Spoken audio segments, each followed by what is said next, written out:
Bismillahirrahmanirrahim. Assalamualaikum warahmatullahi wabarakatuh. Hari ini kita akan belajar ekonomi politik berbasis komunis sosialis ya.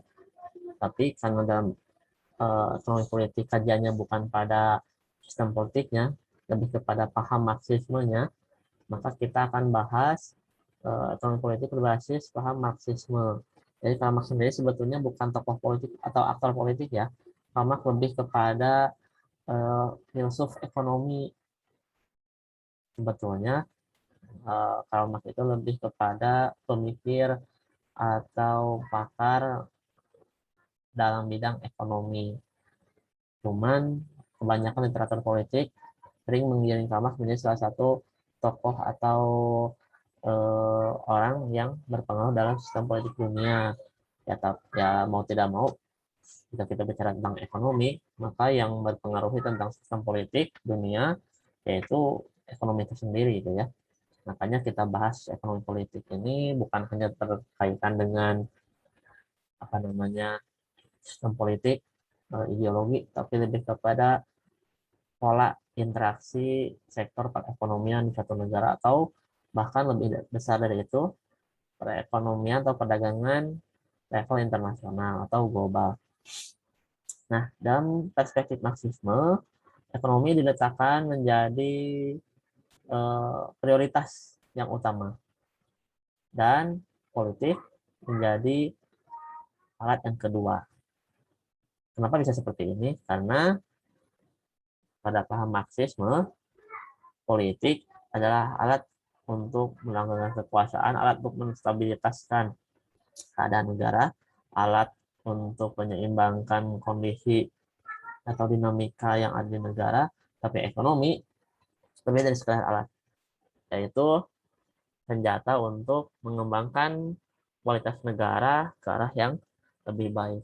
Jadi negara dalam hal perspektif negara sosialis komunis tidak akan bisa bertahan jika tanpa adanya topangan atau sokongan atau dorongan dari sistem ekonomi yang ada di negara tersebut.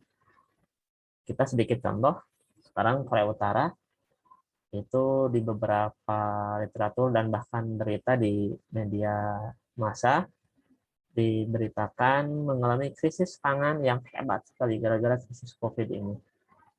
Karena mungkin Korea Utara hanya mengandalkan sektor perdagangan internasional, hanya mengandalkan sumber daya alamnya untuk diekspor ke negara lain, kemudian mendapatkan devisa yang pada saat ini kondisi ekonomi dunia sedang melemah, maka sistem perdagangan Korea Utara pun tidak stabil dan memunculkan adanya krisis pangan di negara Korea Utara. Kenapa terjadi krisis pangan? Ya karena tadi ekonomi Korea Utara tidak berdasar pada sumber daya alam dan sumber daya manusia yang beragam. Mereka hanya mengandalkan kebijakan top down dari pusat ke bawah. Untuk mengendalikan negara, mereka hanya mengandalkan beberapa kalangan birokrat dari lapisan atas atau lapisan elit. Nah, kita bahas dulu pada paham Marxisme ini. Yang pertama, kenapa terjadi paham Marxisme? Karena menurut Marx pertentangan dua lapisan ekonomi dunia tidak dapat dibantah, tidak dapat dielakkan. Satu sisi ada kelas berjuis atau kelas pemilik modal yang memiliki alat produksi, dan yang lainnya adalah kelas proletar atau kelas atau kaum buruh yang menjual tenaganya kepada kelas berjuis.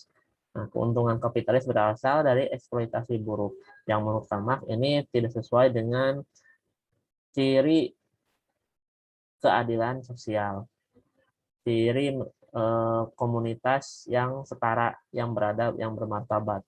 Karena melihat adanya penghisapan kaum proletar oleh kaum borjuis. Jadi kaum proletar itu tidak bisa mengembangkan dirinya sebagaimana mereka mempunyai kapasitas atau kemampuan, tapi mereka tidak mempunyai senjata atau tidak mempunyai dukungan modal. Nah, yang dukungan modal ini utama hanya dimiliki oleh kaum borjuis. Nah, kita lihat lagi. Jadi kaum borjuis di sini sebutnya kaum pemilik modal ya, atau kelas elit gitu. Nah, kapitalisme berarti kemajuan dalam dua hal. Yang pertama, kapitalisme ini menurut Karl Marx ya, menurut paham Marxisme, menghancurkan hubungan produksi yang sudah ada seperti feodalisme. Buruh bebas menjual tenaga mencari upah tertinggi sebisa mungkin. Nah, ini dalam prinsip feodalisme seperti ini, ya. Cuman yang dilihat oleh Karl Marx adalah buruh tidak bisa mengembangkan kemampuannya sebagaimana keinginan dia untuk bisa mencapai kesejahteraan, tapi dia tetap pada koridor selayaknya buruh atau kelas proletar selamanya. Mereka hanya menjadi alat atau senjata atau tenaga untuk memperkaya kelas borjuis. Gitu. Kemudian selanjutnya, kapitalisme memuluskan jalan bagi revolusi sosial, di mana alat-alat produksi akan diambil alih kontrol sosial untuk kepentingan kelas proletar yang menjadi mayoritas. Nah, ini ide atau gagasan atau cita-cita yang diharapkan oleh Sama, yakni si kelas proletar ini, kalau para buruh ini bisa setara dengan kaum borjuis dalam hal kepemilikan modal dan kepemilikan sumber daya ekonomi, yang mana menurut logika kapitalis atau logika liberal tidak menutup kemungkinan seseorang yang tidak memiliki modal, seseorang tidak mempunyai kemampuan, tapi dia mau berusaha, dia mau bekerja, maka dia punya kemampuan atau potensi untuk bisa mengimbangi bahkan bisa melebihi kaum kaum pemilik modal. Hanya saja dalam perspektif Marxisme, si kelas proletar ini hanya diberikan propaganda atau diberikan semangat untuk bisa mencapai taraf yang setara dengan pemilik modal, tapi tidak menjabarkan bagaimana cara bisa setara itu. Nah, keinginan-keinginan itulah yang dihembuskan oleh Karl Marx kepada para pengikutnya, kepada para fansnya itu dengan cara kita membuat sebuah pemberontakan, kita membuat sebuah propaganda atau agitasi bahwa kelas proletar hanya kelas penghisap, hanya menimbulkan kerusakan dan kekacauan karena tidak membagi sumber daya yang ada dengan para kelas buruh dan dengan para kaum proletar tadi. Nah, nanti kita bahas pro dan kontranya ya. Nah, kita bahas ini salah satu daya jual atau salah satu jualan dari Marxisme, yaitu paham materialisme. Nah, dalam materialisme ini, produksi ekonomi merupakan dasar bagi semua aktivitas manusia termasuk politik. Jadi, untuk bisa menggerakkan sistem politik suatu negara, menurut Karl dibutuhkan sumber daya ekonomi yang kuat, dibutuhkan sumber daya ekonomi yang stabil, dibutuhkan sumber daya ekonomi yang mapan. Kenapa demikian? Karena tanpa aktivitas ekonomi yang memadai dan stabil, kita tidak bisa menggerakkan masyarakat sebagaimana yang kita harapkan. Nah, untuk bisa menggerakkan masyarakat, untuk bisa menggerakkan negara dan bangsa, maka kita butuh senjata untuk memberikan kepastian dan jaminan bahwa masyarakat bisa hidup tenang, bisa hidup nyaman, tanpa memikirkan mereka mau makan apa besok, tanpa memikirkan mereka dapat berapa dari pekerjaannya, tapi mereka sudah mampu berpikir untuk negara dan bangsanya setelah mendapatkan jaminan perekonomiannya. Gitu. Nah, selanjutnya, dasar ekonomi terdiri dari kekuatan produksi dan hubungan produksi. Keduanya membentuk pola produksi khusus. Contohnya, kapitalisme yang didasarkan pada mesin-mesin industri dan kepemilikan pribadi.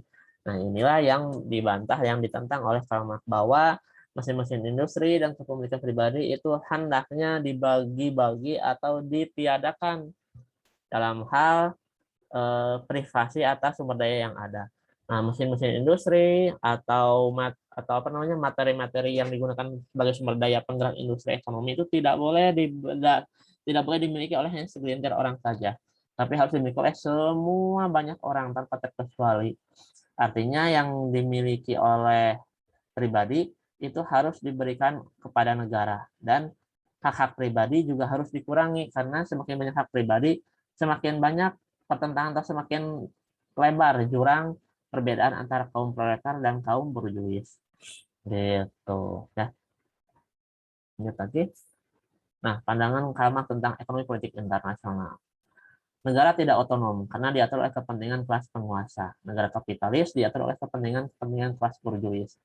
Menurut Karl Marx, negara tidak otonom karena diatur kepentingan kelas penguasa adalah hal yang sangat tidak dibenarkan. Harusnya negara mempunyai kekuasaan, negara mempunyai kewenangan, negara mempunyai otoritas yang tertinggi dan tidak ada intervensi dari rakyat atau kelompok-kelompok pemilik modal tertentu. Artinya negara punya kedaulatan tertinggi. Bukan rakyat yang berdaulat, tapi negara yang berdaulat. Alias power state, negara yang berbasis pada kekuasaan, bukan negara yang berbasis pada kesejahteraan rakyat atau kedaulatan rakyat seperti halnya Indonesia. Persaingan negara harus dilihat dari konteks ekonomi. Nah, ini bahwa Karl Marx selalu melihat pertentangan ekonomi itu dilihat dari kelas atau kesenjangan sosial.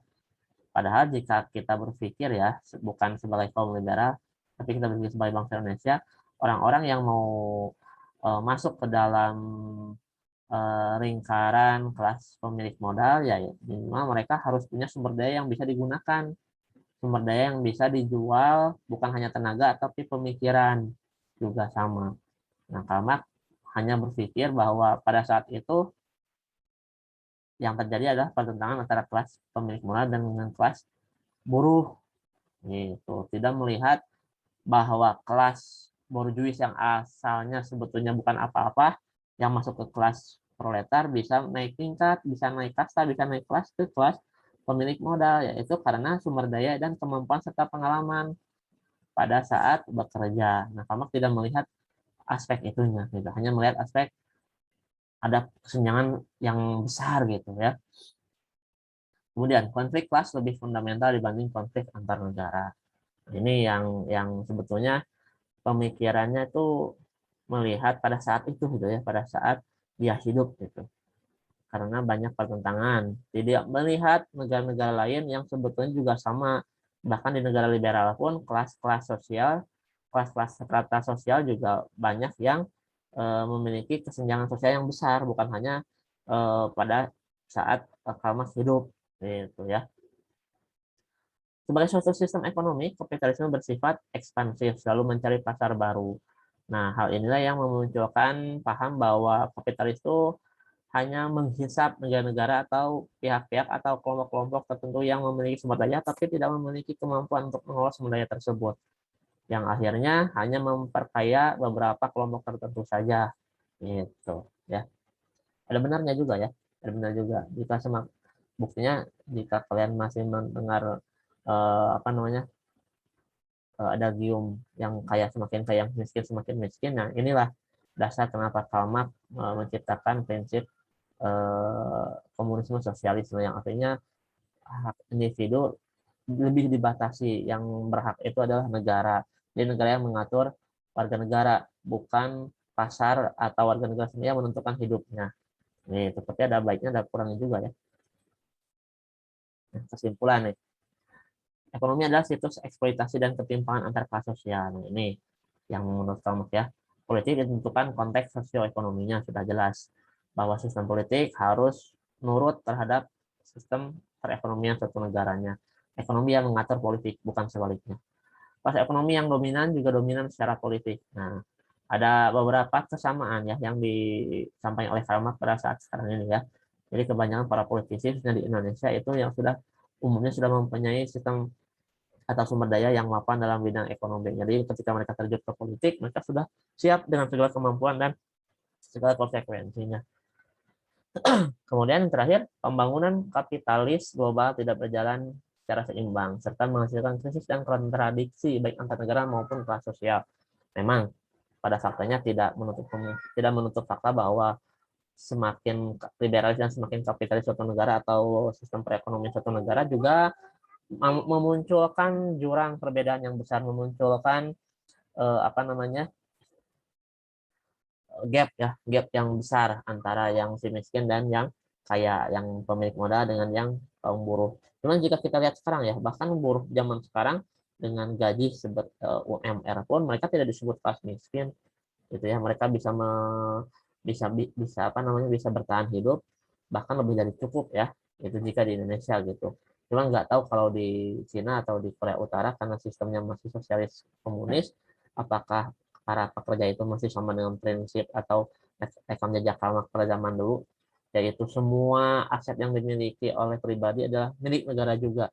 Jadi apapun yang dilakukan oleh warga negara adalah demi negara, bukan demi individu, bukan demi keluarga, bukan demi anak istrinya gitu, semuanya demi negara gitu.